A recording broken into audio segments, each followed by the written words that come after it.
Rolling.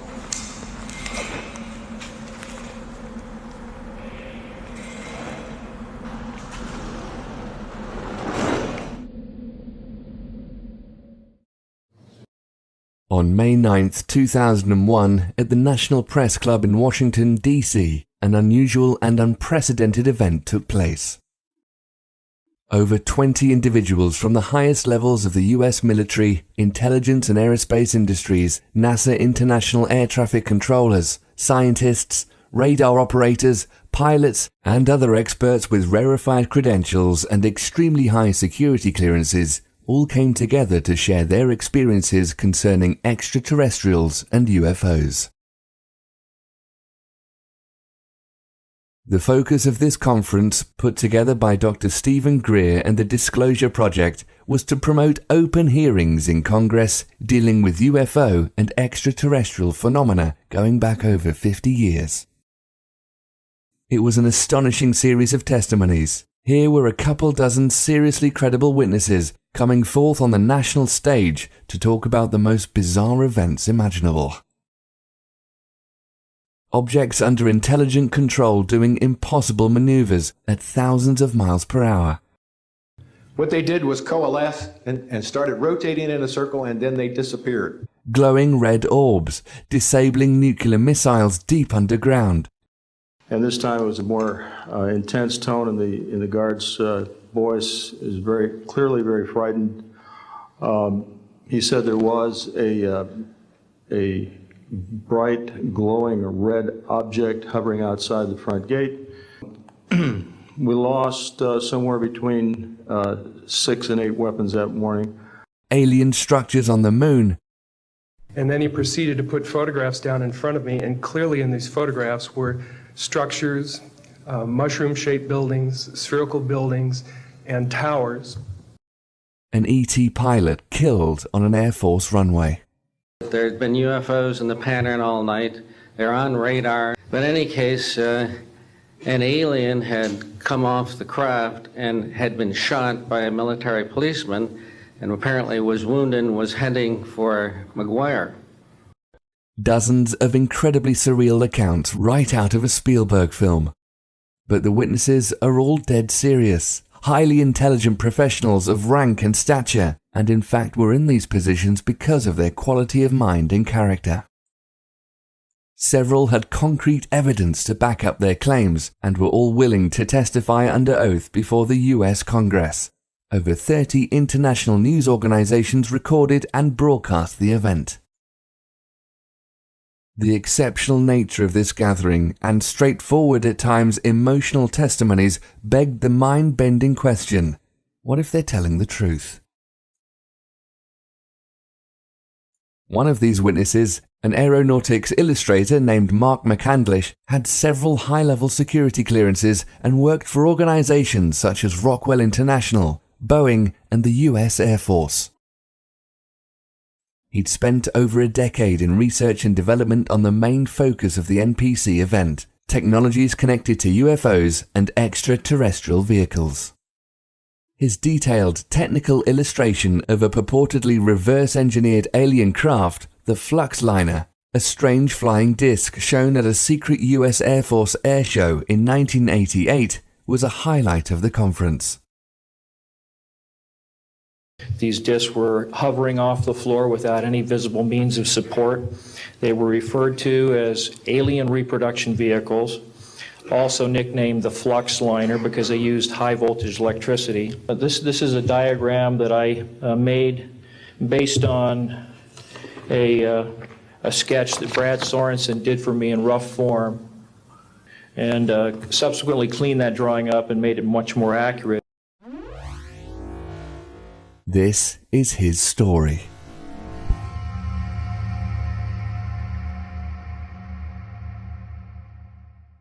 He says, you know, I gave you the basic verbal description of what I saw. He says, but somehow or other you've taken everything, all the information I gave you, and you have graphically interpreted into an image that is so close, so accurate.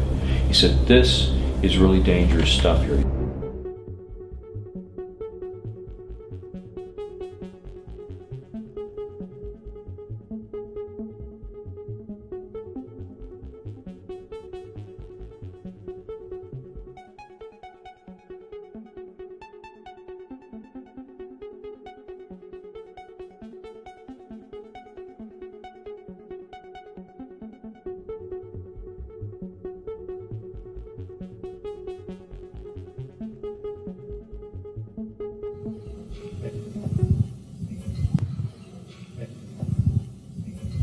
Deanne Divis with United Press International. Could you please address the vehicle that there was a drawing displayed of? Why would this vehicle be on display at an air show? What is the power source that you are asserting is going to be so very useful?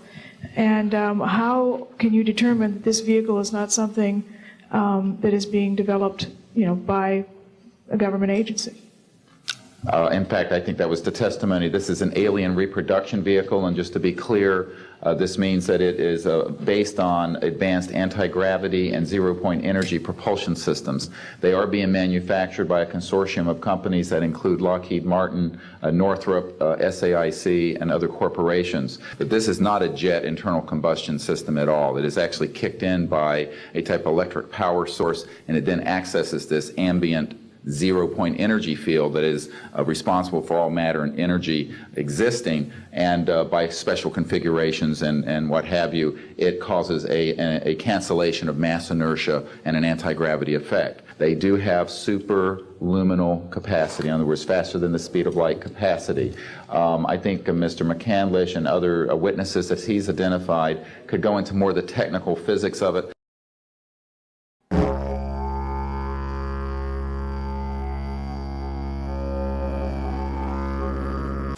My name is Mark McCandlish, and for the better part of the last 30 years I've been a conceptual artist, illustrator, and designer, working predominantly for the aerospace and defense industries. About 1988, I came into some information that indicated that the United States government was in possession of and operating a kind of anti-gravity technology through a system, an aircraft that was referred to as the Fluxliner or as the alien reproduction vehicle. The story dates back to the late 70s when I was going to college at Art Center College of Design, studying transportation and automotive design. Had a friend there by the name of who had a number of classes with. I switched over to an illustration major before I left. I spent a short time working in the special effects industry in Hollywood, and then left that job to work in the defense industry for General Dynamics. Spent some time working there as a conceptual artist and designer, illustrating weapon systems, and then after a couple of years left that facility and began freelancing throughout the defense and aerospace industry. So that was where it all started. In the early to mid-1980s, Mark's career as an aeronautical and technical illustrator began taking off as he accumulated a client list including the US Air Force, Rockwell International, Lockheed Martin, Boeing, and respected periodicals such as Popular Science magazine. He became well versed in conceptual design at the highest levels of the US military, industrial, and aerospace programs, and often called upon to generate classified and highly proprietary material. At the time, this was around 1985, 1986, and I had been freelancing for about 4 years at that point. Done a lot of work for Lockheed, a lot of work for Rockwell, and a little bit of work for Boeing. And so I was establishing a reputation and had occasion to talk to an awful lot of experts in the field, in various parts of the aerospace industry. So I had an idea of what was going on in terms of the technological development that was occurring in the industry at the time. Worked on some conceptual artwork showing cutaways of some of the weapon systems and how the components inside those weapon systems interrelated to one another. I was given a lot of information. Many times I was asked to create illustrations for clients based on just verbal descriptions of what they wanted to see, because a lot of it was conceptual artwork that was supposed to put across the idea that, say, a particular aircraft that they were designing was going to be extremely fast, so it had to have all the sort of dynamic characteristics of what a really fast aircraft would have. And I had an idea of what these things looked like, so I was subscribing to some of the trade publications that were available at that time, like Aviation Week and Space Technology, and a lot of people at the magazines, test pilots, editors, and things. By the mid-1980s, he was a very successful professional artist living in Rialto, California. He had a full slate of high-profile projects and had become a very sought-after and respected talent in a very crowded field of designers and artists. Despite living in the era of Reagan and disco, things were going very well for Mark. Then, in the autumn of 1988, things took a turn for the weird.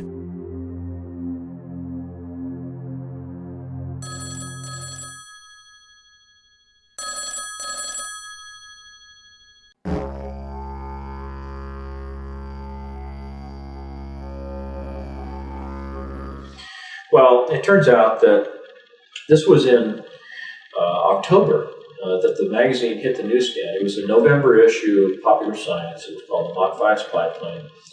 And a friend of mine from college, Brad, had seen this cover illustration and had opened up to read the story, and he recognized my name, and he called the art director. He passed along my phone number, and the next thing you know, I get a phone call, and this fellow calls up and says, "Hi, Mark, it's Brad. And remember me?" And I said, "Yeah, we were in the transportation design curriculum at Arts Center in Pasadena when we studied car design." So we got reacquainted, had lunch together, and turned out that just a few weeks beyond that, a local Air Force base, Norton Air Force Base, was having a big air show. And there was a rumor that they were going to have an SR-71 Blackbird out there, which was still kind of a rare occurrence at air shows to see something like that. And so I invited Brad to come out to the air show, and he suggested that he might be bringing along a client that he was working with. He didn't say who it was at the time, but that he thought that there might be the possibility we could network some jobs together. So we arranged to meet together, and at the last minute, I got a second call from Popular Science to do yet another illustration. It was a quick turnaround. They wanted it done over the weekend. It was a quick, $3,000, so I couldn't turn that down. And it was for their February of '89 edition, with the cover story being about the X-31, which was an experimental aircraft program. So did that illustration, and Brad went to the air show, and when the weekend was over, I was kind of interested in his impression, and I called him up and I just said, how did you like the air show? And he just seemed completely different. When I talked to him on the phone, he sounded almost depressed. I mean, it was kind of a strange sort of reaction. And he said, well, I don't know. I think I saw something I wasn't supposed to see. And I said, well, how's that possible? Everything that's at the air show is sent there and flown there with the intent of putting it on static display, especially for the public. So how could you possibly see something that wasn't intended to be seen? He says, well, I got in to see a display that was a little more exclusive. It was something that was set aside for some top military brass and some top politicians with clearances. And the fellow I was with didn't realize at the time that certain items were going to be on display. And as soon as he realized that here I was without a clearance to see this stuff, he basically said, don't say anything, don't talk to anybody, we'll get out of here as soon as we can. So I asked him, I said, well, what did you see that you think is so stunningly, classified that, you'd be in trouble? And he says, well, he says, there was an example of the first generation Aurora there, which was the aircraft that was the second generation aircraft that I did the conceptual artwork for. So he saw the real thing, and so of course I was real curious about what it looked like, and he gave me some details on that. And then he described a number of sort of odd-looking hovercraft and troop transporters and things that were basically just kind of jazzed up advanced hover vehicles of one kind or another. And after going through all of this, I said, well, even this doesn't sound, all that extraordinary. I mean, is there something else? And he says, well, yeah. He says, after they had the main little dog and pony show, they pulled back the curtain and there were these 3 flying saucers hovering there. And I was just, I couldn't believe my ears. I said, no, wait, did you say flying saucers? He said, yes. And I said, well, what do they look like? He says, well, it looked like something from the 1950s, like a jello bowl, flat on the bottom, sloping sides, a little terrace around the middle, then a dome on the top with all these little bubbles around the top, and a door that looked like something off of a submarine, with the little pins that go out into the frame of the door, and the big wheel that you turn to tighten it, all this kind of stuff. The smallest one was about 24 feet in diameter at the bottom end of the craft. The medium-sized vehicle was about 60 feet in diameter, and the largest was somewhere between 125 and 130 feet in diameter. I said, well, what were they doing? Were they just sitting on the floor? He says, no, they were hovering. There wasn't no landing gear, nothing holding them up, cables, it's just they were hovering. There was a 3-star general that was part of the presentation. When they pulled back the curtains and these 3 flying saucers were revealed to the audience that had been brought there to this hangar, this general got up and he was describing these vehicles. He described them as alien reproduction vehicles, ARV for short. They also had a nickname for the aircraft. They called them Fluxliners. Now, flux is an electrical term for a high electrical charge. So, high electrical charge liner, a Fluxliner. And so this was, and so he got kind of scared. He stopped talking. And so I said, well, let's have lunch. He was nervous about talking about it on the phone. So I go over there and we start talking. And as he's describing this stuff, he's describing the different features that he had seen. And well, how do you know that? I mean, if you could just look at the outside of the vehicle, how do you know what the inner workings is? He says, well, they had taken some of the panels off the outside so you could see the inside of, what the components looked like. And he said it was remarkably simple. There wasn't that much to it. And I said, you were able to figure out how it worked from that? He said, well, no, they had an easel next to it with a drawing, a cutaway drawing, that showed some of the internal components, how they were arranged oriented to one another. And then they had a little a TV monitor with a tape player below it that was showing this continuous loop of this thing sitting or hovering over like a dry lake bed out in the desert somewhere.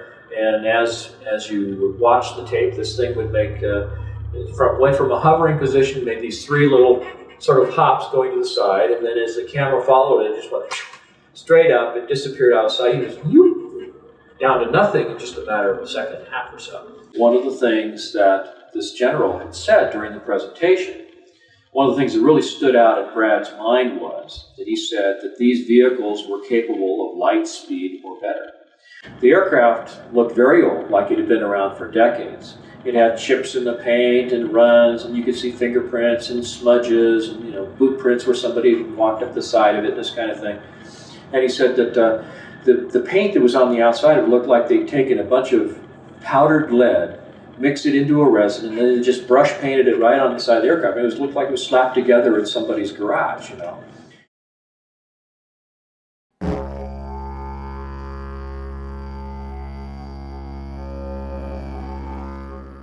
So according to his account, on November 12, 1988, Mark's friend inadvertently gained access to a highly classified airshow where the featured hardware of the event was real flying saucers. They were really strange looking, but appeared functional and were named to suggest anti-gravity and reverse-engineered alien technology. An official presence stated they could travel faster than light. Despite their futuristic performance capabilities, these appeared to be stripped-down, road-worn working prototypes, which had seen practical operation for years. If this were the case, they were crude but tangible proof of concept for a staggering leap in aviation technology. They used extremely advanced electromagnetic or field propulsion, as opposed to solid or jet fuel, nuclear power, or any other commonly known conventional means. It also meant our government and at least one other major defense contractor, Lockheed Martin, had been developing and deploying functional systems along these lines for many years. To both McCandlish and Brad, who'd been working professionally for some time within what they thought were the highest levels of aeronautical design, this odd system was a sucker punch from the future. Apparently this had a really serious impact on Brad, and he really seemed kind of stunned by what he had seen. So I got together for lunch, and I was doing all these idea sketches of what he described to me about how the components related, and I had your stereotypical sort of lens-shaped flying saucer like you see in more modern movies and stuff. And he said, "Oh no, this is real simple. It's flat on the bottom, sloping sides like a section taken out of a cone, a little ledge, and then a dome on the top." He said the dome is actually the top half of a crew compartment that's like a big ball. I'm pretty sure that was about 12 feet in diameter. There's a central column that goes down through the middle. There's like a flywheel thing on it that, maybe, 6 to 9 feet in diameter. There's 4 ejection seats that are all back to back on this central column above the flywheel type thing. And he says a bunch of oxygen tanks in there. They're all around the bottom. And he said the bottom is this huge capacitor array. It's probably, maybe 12 to 14 inches thick.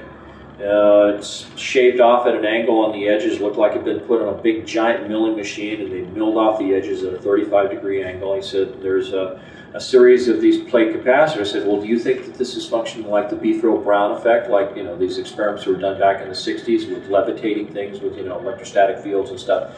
He said, well, that may be it, but he says, they told me, he said, one of the things I saw was that it was using zero-point energy, it was using scalar energy. Really? It's cool, huh? 0-point energy. I save the best inventions for myself. Well, I've been corresponding with Tom Bearden for about 8 years at that point. We talked many times, mailed letters back and forth, talked on the phone and things. Okay, so what we have is a very strong argument that neither the scalar photon, that is the time-polarized photon, nor the longitudinal photon, which is over in 3 space, are individually observable. But if you somehow can combine the two, they are observable as the instantaneous quantum potential. And so I had a sense of what zero-point energy was about, and they want to talk about longitudinal waves and scalar waves and cyclotronic weapons and all this kind of stuff. And so I've been following this for a while, reading Tom Bearden's work and things. And so I had a pretty good sense of what Brad was talking about, which he was a little surprised about that I would know this already. So he opened up to me a little bit more and began telling me more and more about it. When Brad finally became frustrated with my questions, he sat down while we were in his office together, and he did this rough sketch, which I still have to this day, 22 years later. And he just sat down, and right where we were sitting there at his table, he just kind of sketched out with an ink pen on a piece of legal-size white paper, and put some some little handwritten call-outs around the edges that described the number of capacitor plates in each one of the little sections, that there were they were so wide at the end, and the crew compartment was definitely about 12 feet in diameter. Just kind of put all these things down as close as he could remember to the way they existed. And so I sat down with all this information, and I just began sort of drafting it out. It was at this point Mark began putting his formidable skills as a conceptual illustrator to work in uncharted territory. Taking Brad's eyewitness account, detailed descriptions and rough sketches of the ARV, McCandlish began refining aspects of the components his friend described and piecing together an ever more precise rendition of the craft. Over the course of the next few years, he generated a series of drawings, culminating in the Fluxliner cutaway blueprint, one of the most notorious images in the history of ufology, and the mysterious realm of black-budget aircraft. I'm Jesse Ventura, and this is Conspiracy Theory. This was called the Fluxliner. This is probably the strangest one you've shown me yet. This actually flies? It actually flies on the principles of high voltage electrical charges. This is the original, one of the original blueprints of the alien reproduction vehicle, which I produced in March of 1989. It was put together by accumulating a lot of verbal testimony from Brad and later from a number of other sources, including Kent Sellen and some other people that I talked to who had some contact or information about the vehicle.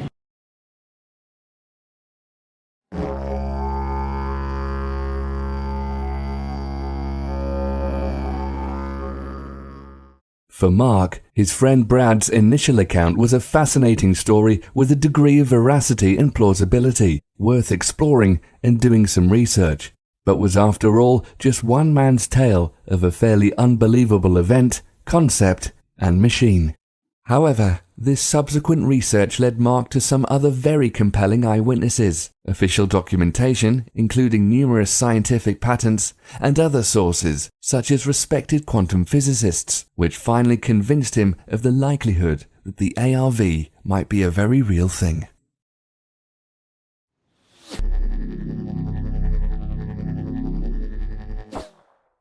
The first verification of the story that I picked up on the alien reproduction vehicle was around 1991, 1992. It was the first air show at Edwards Air Force Base where they actually had the B-2 stealth bomber on display. And in the course of that air show, I had occasion to join up with some clients from Rockwell International, and they introduced me to this fellow who claimed at the time that he was working with the Air Intelligence Agency. His name was Kent Sellen.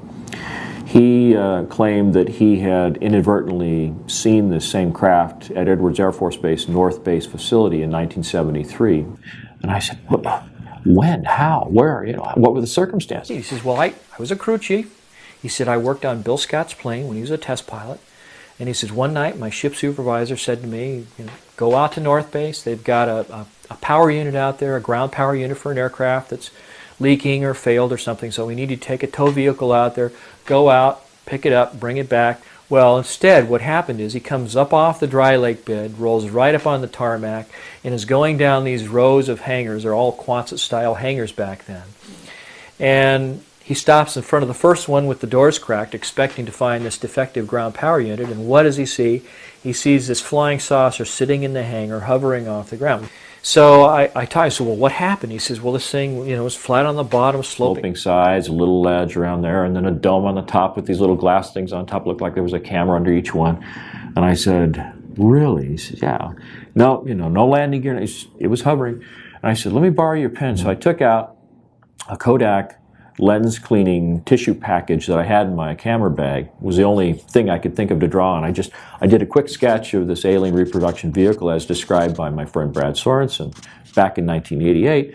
And I said, is that what you saw? And he says, oh, you've seen one.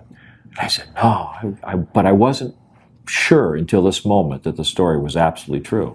And so that was when I knew there was a second point of confirmation. He says, I wasn't there for 15 seconds and I heard footsteps running up to me. Before I could even turn around and look, he says, there was a machine gun barrel at my throat, another one over here, and he says, a gruff voice says, close your eyes and get on the ground or we're going to blow your head off. So they put a hood over his head, blindfolded him, hauled him off, and they spent 18 hours debriefing him. He was forced to sign some non-disclosure documents about that, but then was given some additional information about it, details about the ejection sequence for that vehicle and so forth, things that Brad didn't know anything about. So that gave some validity to what he was saying.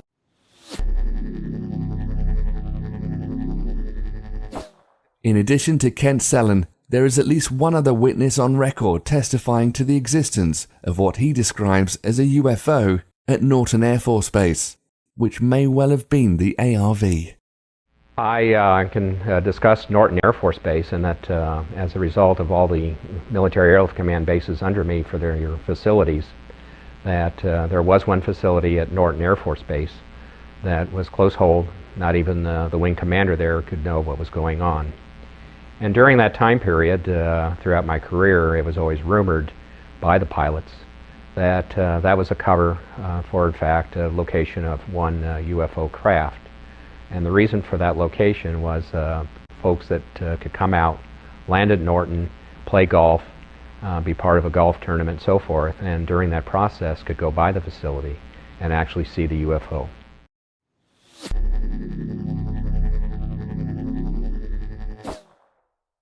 I became so excited about the prospect that this thing really was real and that there really was some technology about it. And so every chance I got, I would strike up a conversation with someone I knew in the industry, and I'd ask them if they'd ever heard anything about this. I was talking to a fellow by the name of Paul Shepard, who was a UFO investigator. I felt that he'd have, a little bit more knowledge about the kinds of things that were going on in this area of research. And he put me in touch with a couple of gentlemen, Gordon Novell and George Ulick, who was a physicist with Hercules Aerospace up in Sandy, Utah. And they were very interested in this story. I started off as an aeronautical engineer when I was in college, and I got real interested in what makes UFOs go.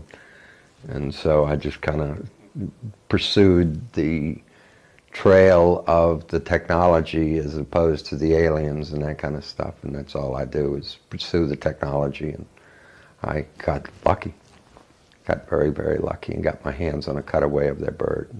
One of them had an ongoing correspondence with UFO researcher Wendell Stevens, a retired lieutenant colonel from the Air Force, who'd participated in sort of these UFO chasing exercises up around the Arctic many, many years ago.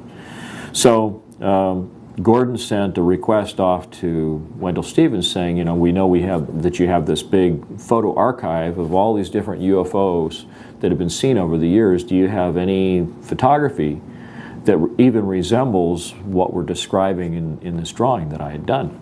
And it turned out that there was a case. I obtained photographs that were taken in 1967 by a military pilot, Harvey Williams, flying a C-47 for the Air Force at 12,000 feet, approximately 25 miles southwest of Provo, Utah.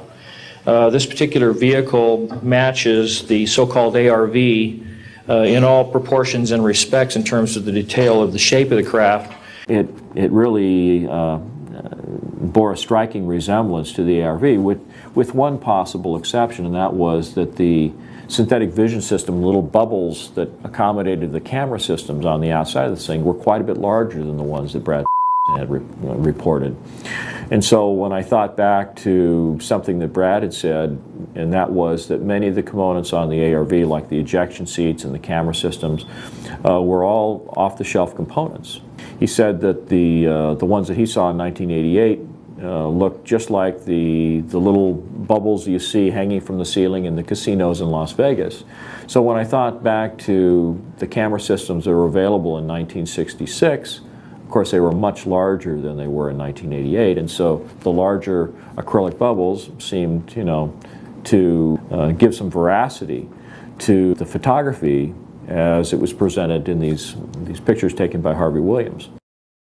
One of the things that came up in the investigation was the fact that a number of the witnesses starting in 1988 described the vehicle that they saw as looking like it had been around for a long time. Chips in the paint, fingerprints, greasy handprints and that kind of stuff. The material around where the Zeus fasteners brought the panels together all chipped and scratched and stuff like it'd been around for a long time. When I talked in 1991 or 92 to Kent Sullen, he clarified that he'd seen this thing in 1973, which was, 15 years or something earlier than that. And then the photographs from Wendell Stevens showed that this thing may have been operational as early as, June or July of 1966. So it certainly supported the idea that this thing had been around for quite a while, maybe even earlier than that.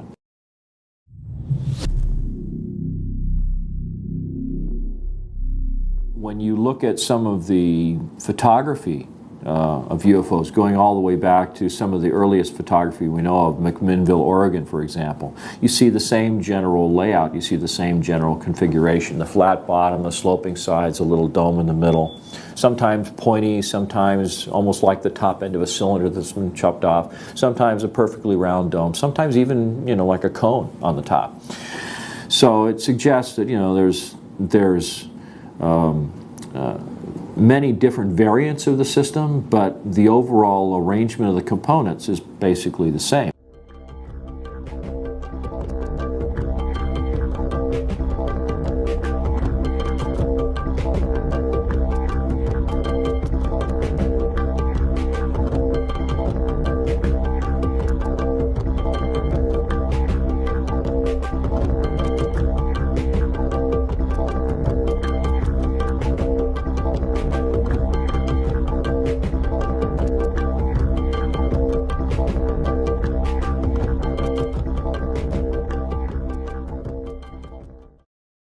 And I kept saying to myself, you know, this is just too much of a coincidence. You know, maybe this goes back a lot further than anybody knows.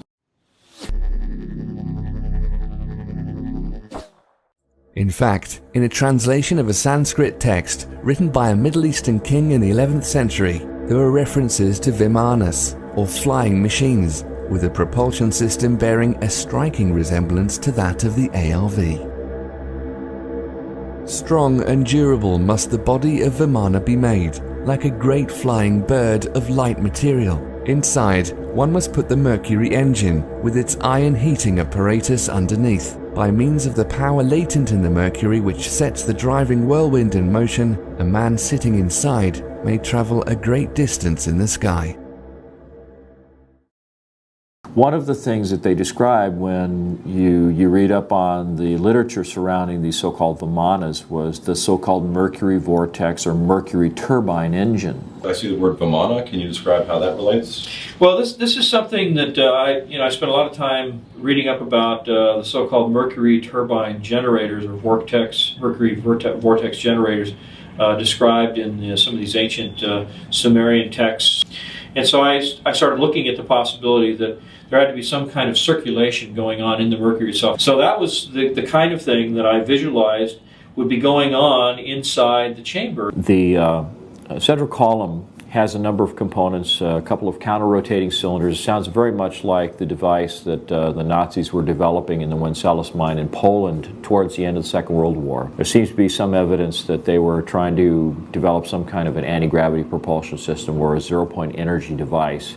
Apparently, if we're talking about systems using components and processes similar to the ARV, we can't ignore the Nazis. I think it was Timothy Good published a story, maybe above top secret, where he found a researcher who was following developments by the Nazis at the end of the Second World War, and it looked like they'd been developing flying saucers up in Poland in the Wenceslas mine, and they had this thing that looked like Stonehenge, where they had all these high voltage cables coming into it and these chains that would hold something down, and they had this thing called the bell, the Das Glocke. Die Glocke. The bell. That was down in this mine in Wenceslas, and that it involved a ceramic dome, and it had two cylinders inside with a mercury solution circulating in it. The two cylinders were inside an electromagnetic field, and they were counter-rotating, and they had this mixture of mercury, thorium, and beryllium. Now, it looks like there's a high-voltage electrical discharge that's being sent through the mercury, and that is somehow doing something that enables this anti-gravity effect to occur.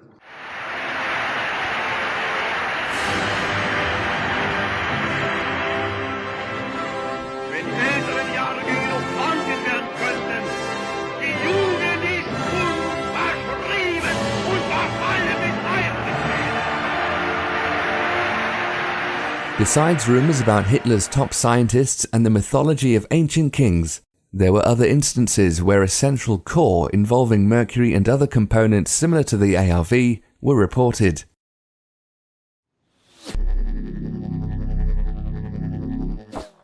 At one point, Mark contacted and interviewed possible UFO abductees to gain insight on the technology they may have seen in the alien craft.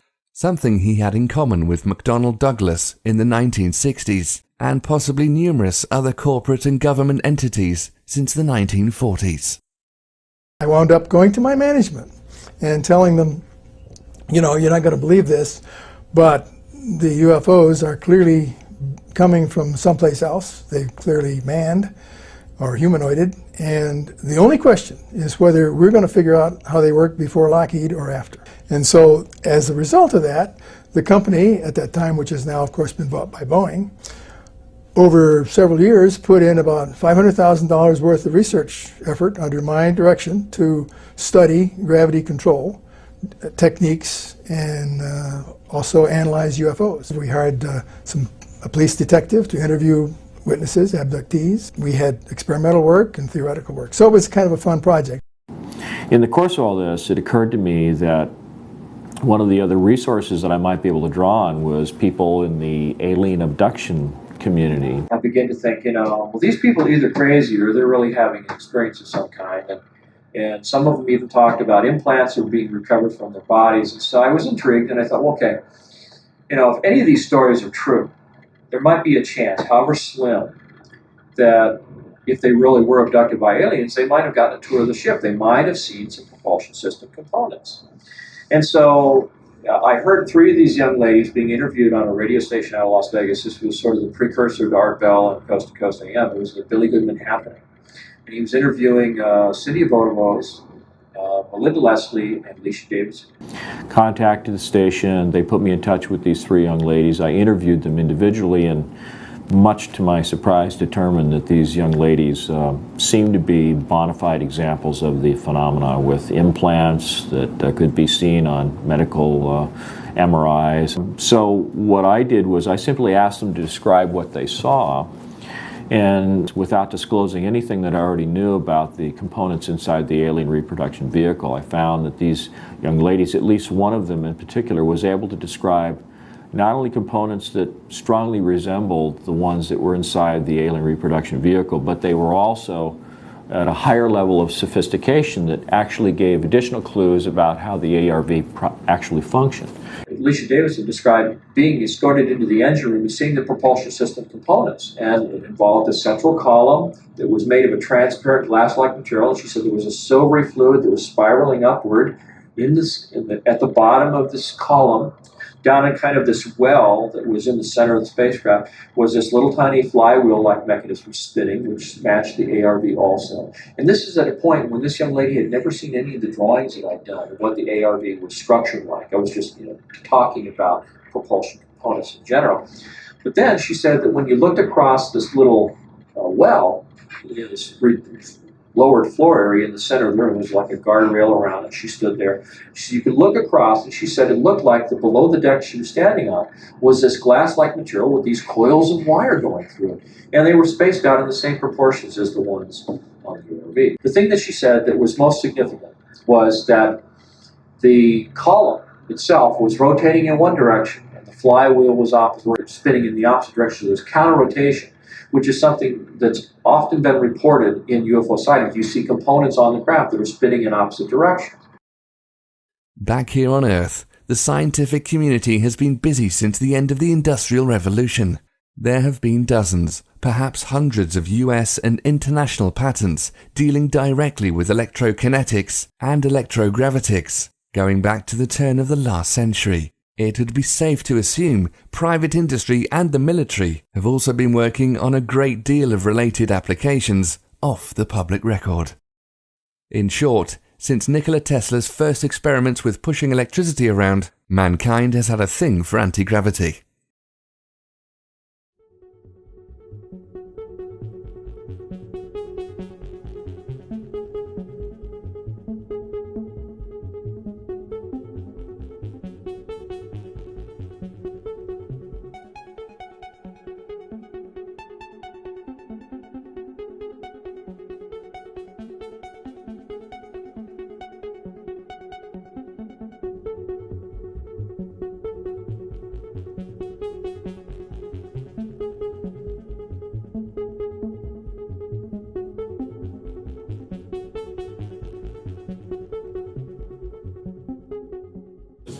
if you look at these two illustrations, this is a patent that was secured in May 30th, 1967 by James Frank King, Jr., who happened to work with Thomas Townsend Brown in the labs of Agnew Bonson. But you can see a striking similarity between the two vehicles. On the one hand, you've got a sort of a frustrum-shaped fuselage section. You've got a series of coils that wrap around the crew compartment, although the crew compartment in this instance is more of a cylinder. But you also have a central column that goes down through the middle, and you have this capacitor section that's in the bottom. And then you have these little flight control mechanisms here. You know, I find it really remarkable that there's so much similarity between the two objects. Mm-hmm. And when is that patent from? May 30th, 1967. It's called a magneto-hydrodynamic propulsion apparatus. And so I started thinking, well, maybe it's like a cyclotron. Maybe there's an electrical discharge from this. Basically, this whole thing looks like a giant Tesla coil. It's got the capacitor array. It's got, you know, a central column that looks like the secondary windings of a Tesla coil. And this might even go back to something that Nikola Tesla discovered back in the 1940s. And, you know, it just was all hushed up. And all the UFO sightings we've ever seen were something that came from Nikola Tesla and not from another planet. And I mean, these are the things that were all going through my head at the time. So it was really surprising to find all the different sources that I encountered that seemed to provide useful information as to how this thing was made, how it worked, what its energy sources were, and it was all really fascinating to me, and that's one of the reasons I pursued it. It wasn't because I was, you know, like I say, trying to breach national security. I was just insatiably curious about how these things work.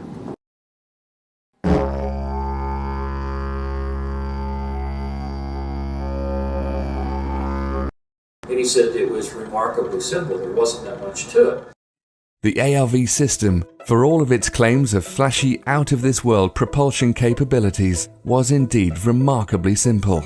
It could be described as a large-scale, souped-up Tesla coil, designed to negate gravity and inertia, with off-the-shelf navigation and life support systems bolted on, almost as an afterthought. You could think of it as the Model T of anti-gravity vehicles, an industrial dune buggy, or crude hot rod that can get you to Mars in a few minutes. In this version at least, first-class seating was still a way off.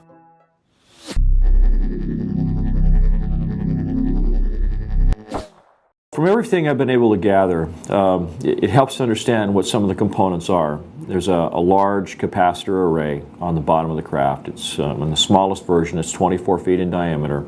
The outer edge of the plates and the capacitor section itself are shaved off at that same 35-degree angle. So you have a series of plates that are progressively smaller as you get higher and higher in the stack. And there's 48 sections that are all set up like that. Through the middle of the crew compartment is a central column that's called the amplifier section that's in the middle of the craft. On the very center point of that column is what looks like a large 9-foot diameter flywheel type mechanism. Then around the belt line of the crew compartment is about a 2-foot wide coil of wire that's embedded in the same glass-like material that the capacitor section plates are embedded in. And there's a kind of flange or fairing that traps the top and the bottom surfaces of the coil. You can see that it traps it there and at the top. But in between are a series of explosive bolts that run all the way around the craft. They said above this ledge there is looks like a door out of, you know, your stereotypical cartoon submarine. You know, it has a steel frame that's embedded in the side of this protruded sphere that makes up the crew compartment. And he said, and it had a wheel on it with little spokes that you would turn like an old, you know, Captain Nemo submarine, with the pins that would go out and lock into the door frame. And it had a seal on it so it'd be airtight. And then the ejection seats are mounted back to back. There's 4 of them in the smallest version of the craft, and they're mounted on this central column on a set of rails. And in the event of an ejection, the explosive bolts separate the top and the bottom halves of the crew compartment, and the entire outer sheath of the central column pulls away along with the upper half of the crew compartment and the ejection seats. This crew compartment sphere can actually function as kind of a rudimentary re-entry vehicle coming down through the atmosphere, and then once you get, say, below 14, 15, 16,000 feet. The thing will pop a chute out the top, and the ejection seats drop off on these rails one by one, and the pilot can drift down in a parachute or with a parachute. Because this flywheel-like mechanism is turning all the time, the individual pilot or crew members have a kind of a pan that's right below the front of the ejection seat that affords them a place to put their feet. Now, the control system on the vehicle, on the ejection seat that the pilot sits in, on the one hand, it looks like a high voltage potentiometer, or like a rheostat on the one side, that has a couple of big heavy duty cables that come out of it and goes into the central column. And that's basically the amount of power that he has in the system. And on the other side, there was sort of an inverted J-shaped piece of metal that came up and over like that had a sphere on it. Now, on the bottom of the sphere, there is a sort of a bowl that's sort of slightly larger in diameter, but it conforms to the shape of this sphere. Of all the components of the ARV, the navigation system, while perfectly logical and even elegant in its design, has to be the strangest one. It's an entirely unknown paradigm in steering an aircraft or anything else, yet makes perfect technical sense. If one were to make the case for truly alien aspects of the alien reproduction vehicle, this might be the first example they'd use. The sphere itself appears to be a kind of a domed arrangement where you have a number of fiber optic leads that come into the sphere, and for each one of the 48 capacitor arrays, there's a series of sensors that are then used to sort of relay information to the individual plates. And so then on the bottom of this, you have a bowl that moves around and can be used to convey the commands of the pilot in terms of what he wants to do in terms of shaping the field around the vehicle.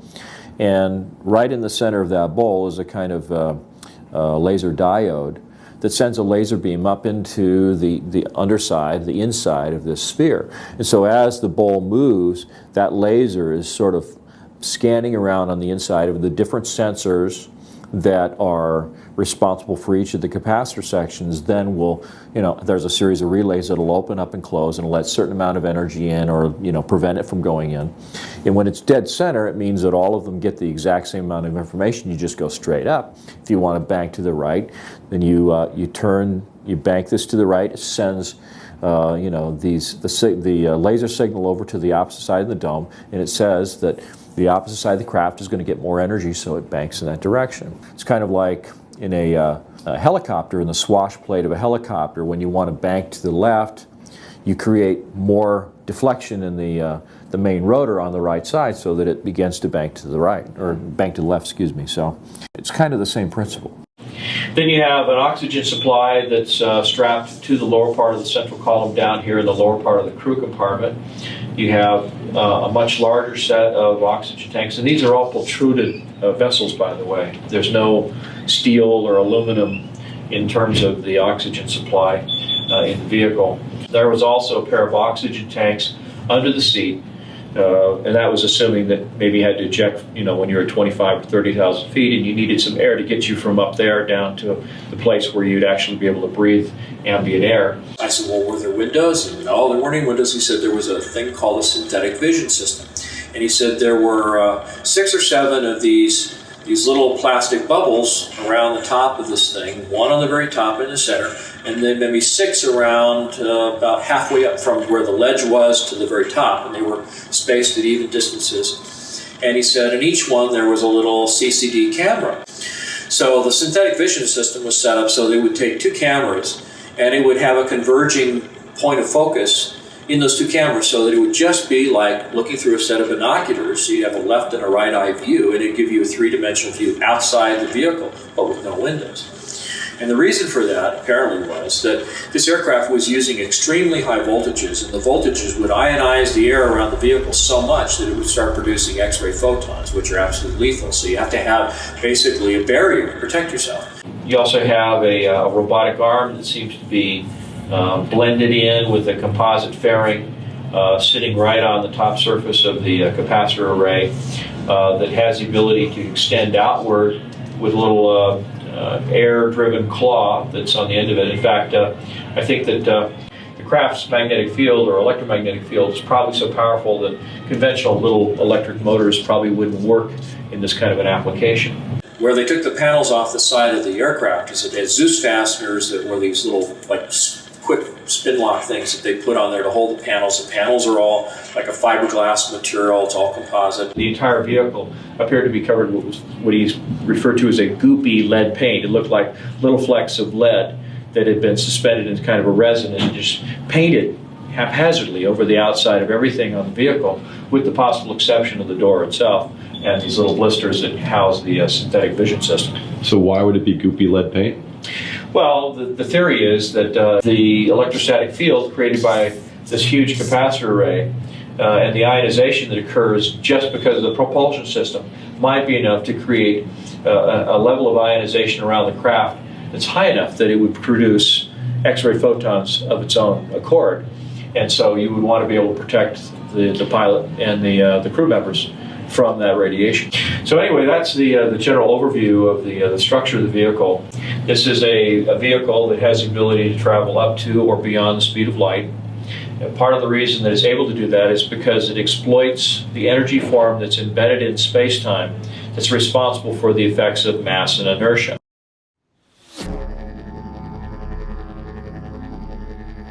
So here we have a configuration of various components, creating a system that's somehow capable of producing and maintaining an insane amount of energy in a concentrated field around the vehicle.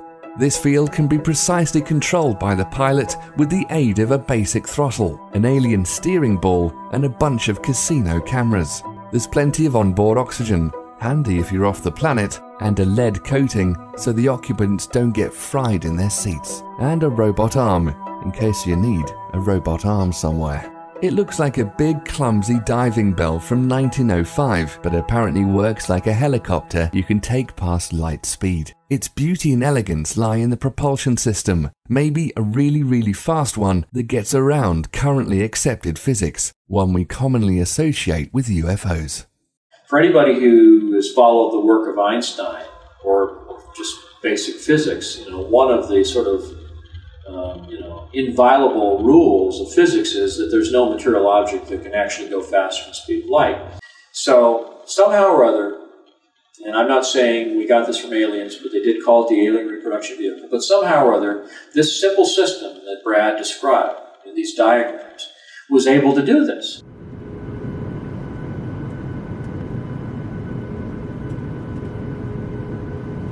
So I began looking at the scientific literature. I was looking at this scalar energy, anything I could find on zero-point energy, scalar energy, quantum zero-point fluctuations of the vacuum, I think is the more technical physics term that they use in the literature.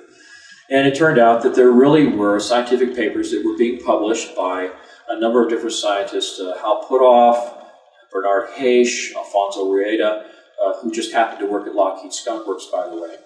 So I started noticing the names and where they worked and what they do, what they were talking, what they're publishing. And it occurred to me that, maybe these are people who have some insider. So I started looking at that. I started looking at the things that Hal Puthoff had said. In the middle of last century, physicists made an astounding discovery. And that is what we ordinarily consider empty space isn't empty at all. Even if you go to the far reaches of outer space, it turns out that rather than emptiness, what we call the vacuum is really a seething cauldron of what we call quantum energy, or zero-point energy. Zero point just simply means that even if you froze the entire universe down to absolute zero, froze out all motion, where everything would be as quiet as you could possibly get it, this energy is still there. It was predicted by the mathematics of quantum theory, but the numbers were so large. For example, there's enough energy in the volume of a coffee cup to evaporate the world's oceans. It was thought, well, this must be some kind of artifact of the theory.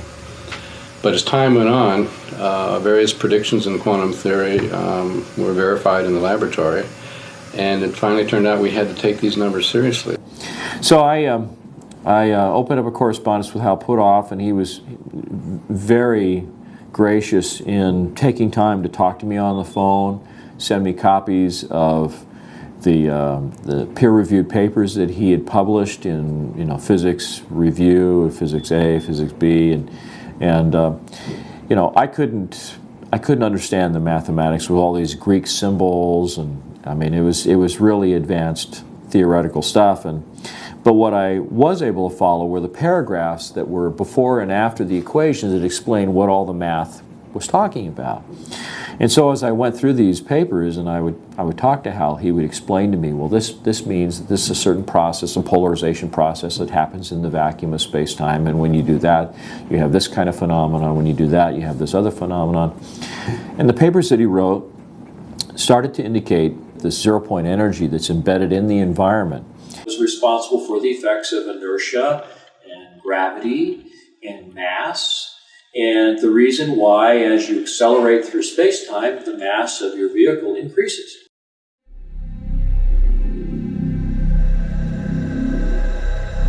So in a sense, if you find the right way to do it, you can actually sort of reduce the mass of an object. And if you can do that, then of course it takes less propulsive force to push it around. It means that it can go a lot faster because it's not limited by the amount of mass that it increases to as it accelerates. In fact, it may in fact be a situation where the faster you go, the more energy you have available to continue the acceleration process, and at the same time the mass is becoming relatively less and less and less. So it really enables the possibility of being able to go faster than the speed of light without violating general relativity, and that was the most fascinating aspect of the whole thing. You're drawing energy from the environment, and in the process of doing that, you're enabling the craft to not only demass itself, but basically conserve energy by using the flux in the vacuum of space-time as a power source for your propulsion system. So literally, the faster you go, the more energy you have available that you convert into propulsive force, and the lower the relative mass of the vehicle becomes. So it's actually sort of an inversely proportional kind of a relationship. Most scientists, with an instant response, would think on special relativity terms and say, well, the velocity of light is a limitation. You can't go faster than the speed of light. And therefore, to conceive of us exploring stars or other people coming here, it's too far. They just can't get from here to there. We might explore our own solar system, but that's probably as far as we're going to get. But the truth of the matter is that in general relativity, that's not the case. There are options there. That limitation now has begun to evaporate due to the new understandings and predictions coming out of general relativity. So that's not the issue. And so I was starting to learn about the technology and how it might be playing a role in the function of this craft. The craft, of course, had oxygen tanks and stuff in it, so it really suggested that the thing was capable of going out into space. So the idea was that somehow this vehicle is able to sort of skirt the law in a way that allows it to do these things that are unheard of.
Well, I understood that, there were probably, some kind of a powerful electrostatic field involved with the capacitor array.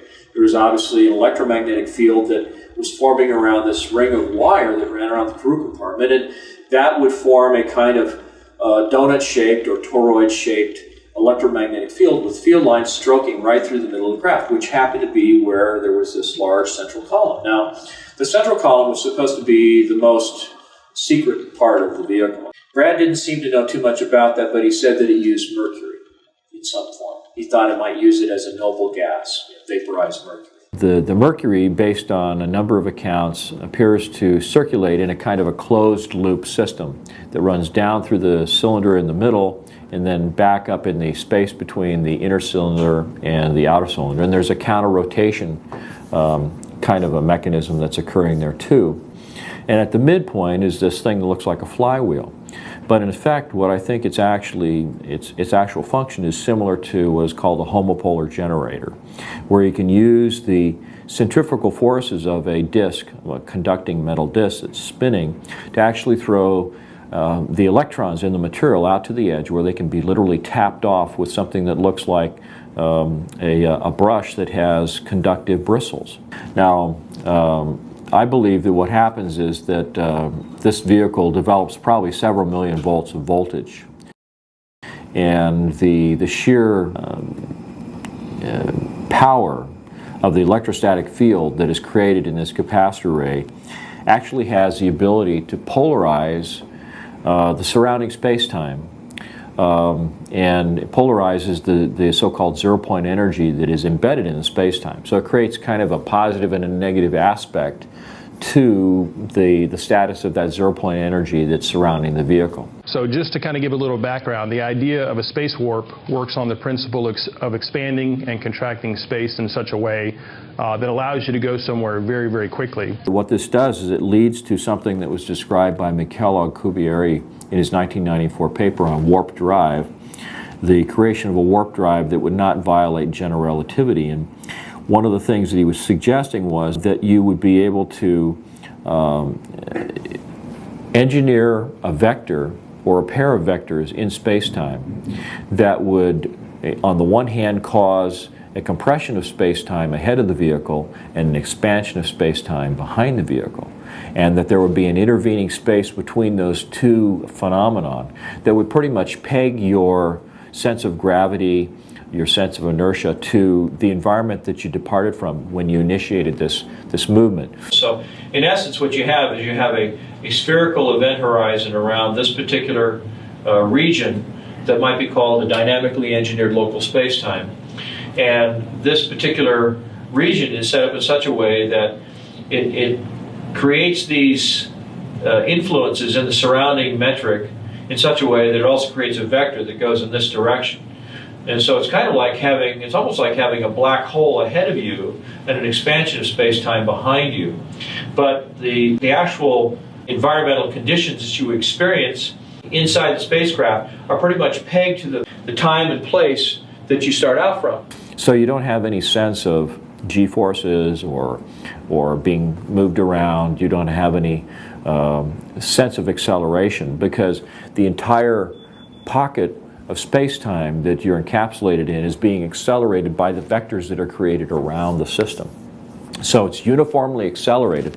The space-time pocket that you've created, the vehicle itself, the crew, the cargo, everything is moved as one complete package, and so there's no sense of acceleration. But what it allows for, according to Alcubierre's calculations, is what he was calling an arbitrarily large speed, which suggests something in excess of the speed of light at superluminal speeds.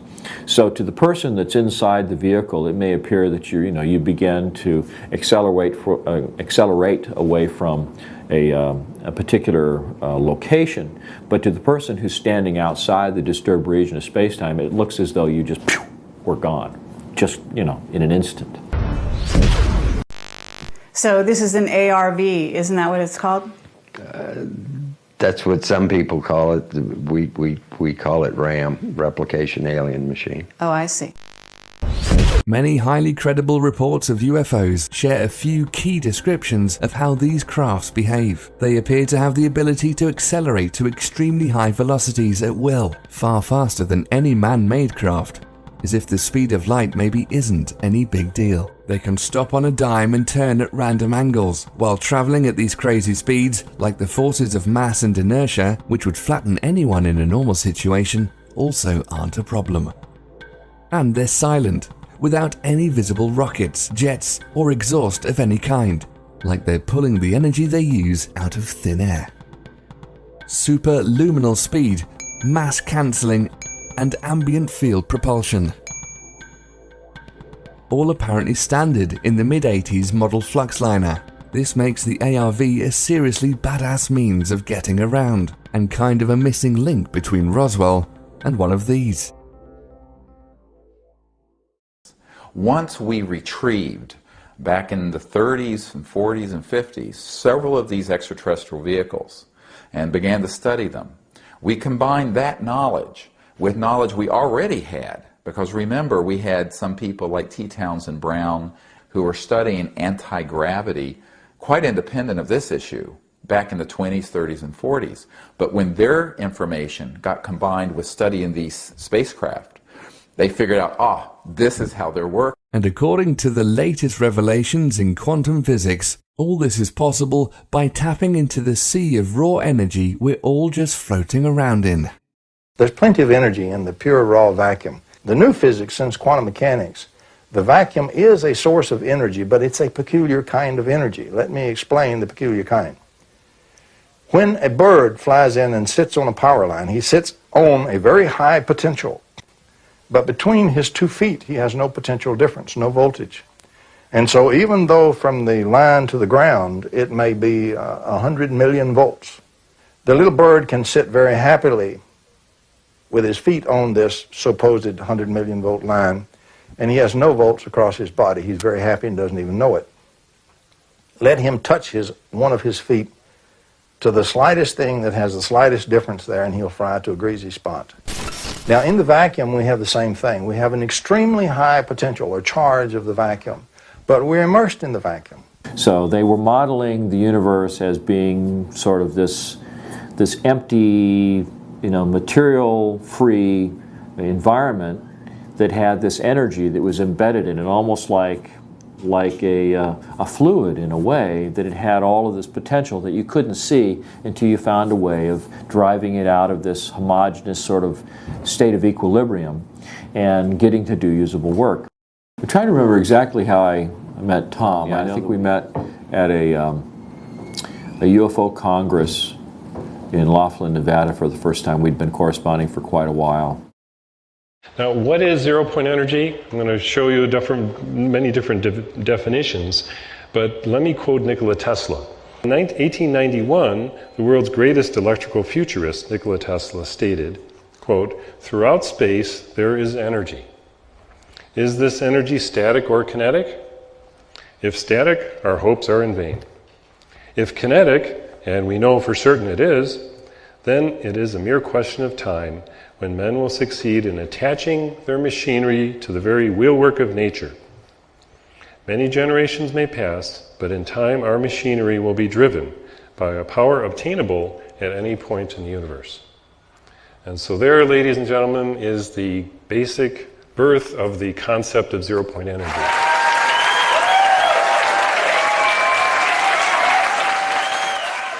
The real issue becomes, is this new technology something that's so advanced and so far out there that it's really beyond the scope of our modern civilization? Is it something that's so hard to achieve that it requires such a tremendous amount of development that it would cause the economy to collapse?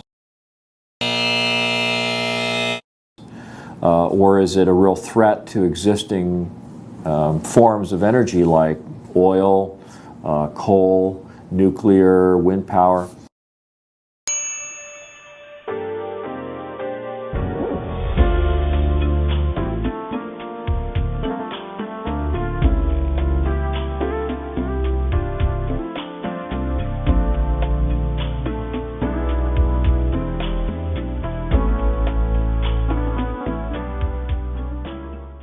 By the mid-50s, They knew that this would be the end of the oil cartels and the international financial petrodollar system. And this is very important. It means that we, Homo sapiens, have the ability to access this so-called zero-point field of energy, which is the ambient field of energy from which all matter and energy is fluxing, and can access that energy and generate all the power we need to run this planet without fossil fuels or pollution. So this stuff really works? Certainly does. Oh, well, lots of luck! Oh.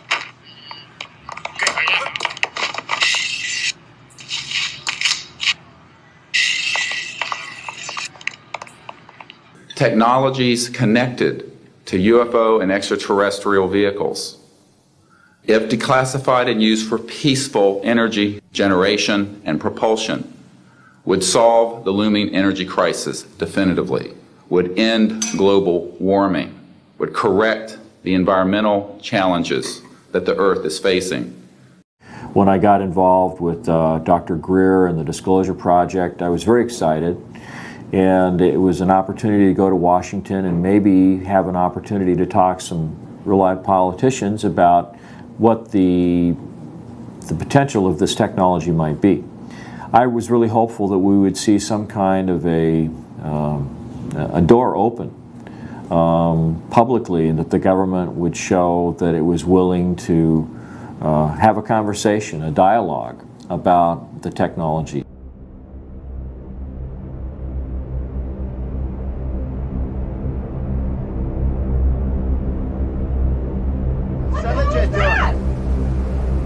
Holy fuck! Oh my God! Oh my God! September the 11th basically knocked May 9th off the radar, permanently. But it didn't lessen the potential importance of the spring conference or the issues involved. It did, however, allow the Bush administration to spend $1 trillion of our money on a war based on lies. So, getting together with Dr. Greer, going to Washington, D.C. was exhilarating, met a lot of interesting people, and it made it clear to me that there's a lot more going on behind the scenes than anybody can imagine. I mean, just the sheer volume of the stories and the accounts, the experiences that these people have had. When taken as a whole, you can see that there's this whole other level of things going on that nobody knows about. And there's a handful of people that may have an awareness, an overview of all that, but how it's affected me, well, that's a good question, because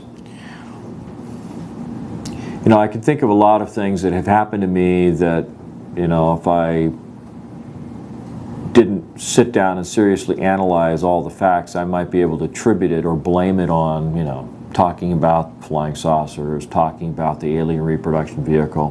When I finally did get around to making a copy of this original drawing in the form of blueprint, I sent a copy to Brad. And one of the first things that he said to me on the phone was, and he wasn't kidding when he said this, he said, you know, Mark, he says, this drawing is about as accurate as you can get. He says, every detail, every aspect of it is right on the money. He said, it is so accurate in every way. He says, this has to be probably one of the most dangerous illustrations you've ever done in your life. And he says, and if you're smart, he says, you'll tear up the original, you'll throw it away, and you'll never talk about it again. When it was all done, the CIA, one of the CIA men told the people they were now sworn to secrecy that this meeting never happened and this event never happened. You don't necessarily write anything down. You don't write anything down. And you keep it to yourself. It's a need-to-know basis only. Well, I thought, gee, this is something that we have to keep quiet, and that was verified by the Chief of Security. So I got the feeling that somebody was monitoring my activity. And there was one point at which I wasn't home at the time. The phone rings. My girlfriend, Michelle, picks up the phone, and a voice says to Michelle, you better tell your boyfriend to stop doing what he's doing, or he's going to be in really deep trouble. And, then I did. One by one, I lost all my defense clients as a conceptual artist. And it could have been attributed to my involvement with the Disclosure Project. It could just be that I'm an actual artist with paints and brushes, and I don't work with computers like, some experts that I know. And it may be because there were a lot of people that didn't want to be associated with somebody who talked about flying saucers and anti-gravity and aliens and all that kind of stuff. The reason it's called Alien Reproduction Vehicle is that it's based on the study of extraterrestrial vehicles, but it is manufactured by human military intelligence aerospace contracting arrangements. We have studied specifically extraterrestrial vehicles which have been retrieved. The breakthroughs in that research have led to applications that have led to the building of this and similar anti-gravity devices. I mean, you can understand how corporations, and Brad told me that it had a big impact on his life, because when his name started popping up on the internet associated with the ARV story, there were a lot of his Japanese clients that wouldn't have anything to do with him because they did not want any of that kind of reputation tarnishing information associated with their product and their brand. And so, he did everything he could, and I've minimized, my mentioning of his name, except where it comes to, historical documentation of what's happened to him and I and other people I know. But I feel terrible in some respects because, I was encouraged by Dr. Greer to name names on camera, and I wasn't ever really sure what doing that meant in terms of protecting identities or protecting people, other than making some footnote in history that this person came forward, said something, and then whatever happened, happened. I had threats on the phone. I had the IRS come up and take all my money, take all my cars. In fact, that's what happened to a guy in Canada. He had a machine the size of a shoebox that was supposed to put out enough power to power your home, and it was very unusual. Well, he was very open. He would give demonstrations. He wanted some investor to give him $1 million to sell the rights, and he was doing all the wrong things. Sure, of course. And then one day they came with a SWAT team, surrounded his house, confiscated all his machines, put him in jail, and said, if you want to get out of jail, you have to sign this paper that says you'll not work in this technology any further. So the pretense of why they arrested him, they claimed that he was harboring weapons of mass destruction, terrorism weapons. They create a very time-stable pattern. It's sort of like, look... Again, 14 times. Oh, by the way, Mel, what's your phone number you're calling from? Maybe... Yes. We should write that down. Okay, because they find it's coming from your end, not from here. Something out of West Coast is causing this. Okay. So you might check that out with the police over there. I noticed clicking on my phone. I'd call someone and my voice would be echoing. There were all these weird sounds, like someone else was hanging up the phone after I'd say goodbye, but I wouldn't hang up, So I had the feeling that I was being watched. I started feeling like maybe I was being followed. There were just, things, cars that would make a number of turns, and then, when you look at them, they'd turn off, that kind of stuff. And you've actually heard a couple different stories about people being shut down when they're trying to implement this. Or killed. Yeah. I mean, there's many times I lay awake at night with my 9mm under my pillow, loaded, and I wonder why they haven't killed me. I honestly do. There's evidence to suggest it's dangerous to become successful in the area of applied zero-point energy, cold fusion, or related free energy technologies, or it can at least lead to very bad luck. Professor Stefan Marinoff, founder and director of the Institute of Fundamental Physics in Graz, Austria, was the de facto leader of the European free energy movement. He fell out of a high window in 1997. Eugene Maloff, an eminent physicist and expert in cold fusion who apparently had working tabletop devices, was beaten to death in 2004 at the height of his career and the day before a public announcement of his findings. Arie M. de Gois, an inventor of a patented revolutionary clean energy technology associated with the zero-point field, was found nearly dead in his car at an airport in 2007 and died a short time later. He missed his flight to Europe, where he was about to obtain substantial funding for his work. Then there's Mark Tomian, a brilliant physicist and inventor of the patented Star Drive, a system remarkably similar to the ARVs in its use of zero-point energy and related spaceflight applications. He and McCandlish had corresponded numerous times before his unexpected death in his home in 2009. This was 2 weeks after the successful trial of a working prototype for a key component of his system. And if I woke up tomorrow on the other side of the veil, I wouldn't be surprised, honestly. I really wouldn't. Because I know how serious the technology is. I know that it's real. The storyline basically is that there's a lot of work going on in the aerospace industry that would indicate that we have black projects that have gone even darker, and that there's work being done on electrogravitic, on scalar technology, etc., that we don't even think that those in Congress or even in the military that approve black budgets are aware of. I've seen copies of inter-office correspondence among defense contractors that openly stated that they felt the technology was a fundamental enabling technology, that it had all kinds of different defense applications, but it also had a lot of serious civilian applications that would be beneficial to humanity as a whole, to the environment.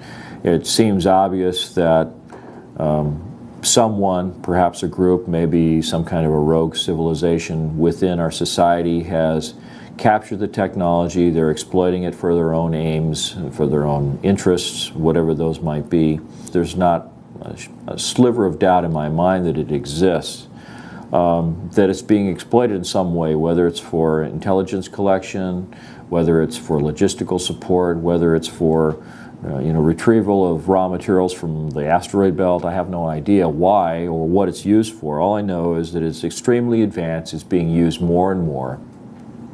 I can only say that all the people who've sought to figure out what's going on using the Freedom of Information Act have kind of overlooked the fact that if this was a purely corporate endeavor and not a government-sanctioned endeavor, that it may be one way in which the technology can be completely overlooked and skirt the reach of the Freedom of Information Act. Because if it's considered trade secret or corporate property, so to speak, or controlled by corporations, it may be possible that they could keep this secret for a very long time. Even with people actively in the government that know that it exists and maybe have contact with some of these corporate officials that control the technology. So, you're kind of left with a big question mark as to where's all this advanced technology going and what's it being used for? If there was somebody that had this sort of interstellar trade program going on with another civilization, that would be very interesting, but I can't understand why they would want to keep that quiet. It would seem like such a mind-expanding, enlightening thing for people to know about. Maybe we'd stop shooting at each other and start thinking about how can we get along with the people on, stars or star systems, that are around us. So it's hard to say. That the outer edge of this large 24-foot diameter disc causes the phone to ring.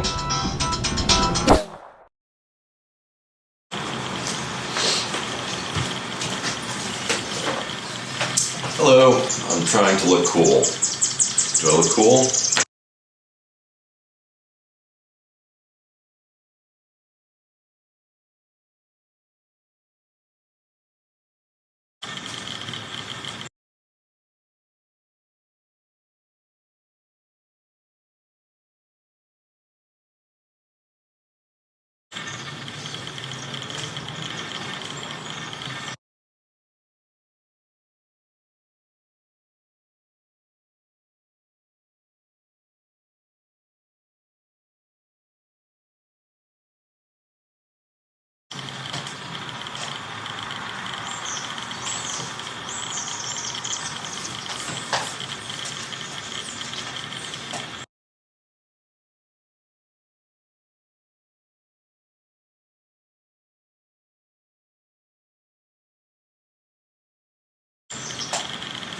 Hey.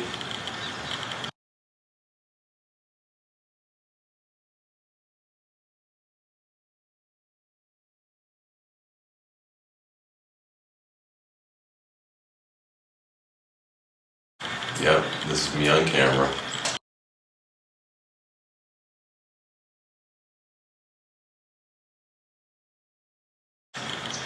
Okay.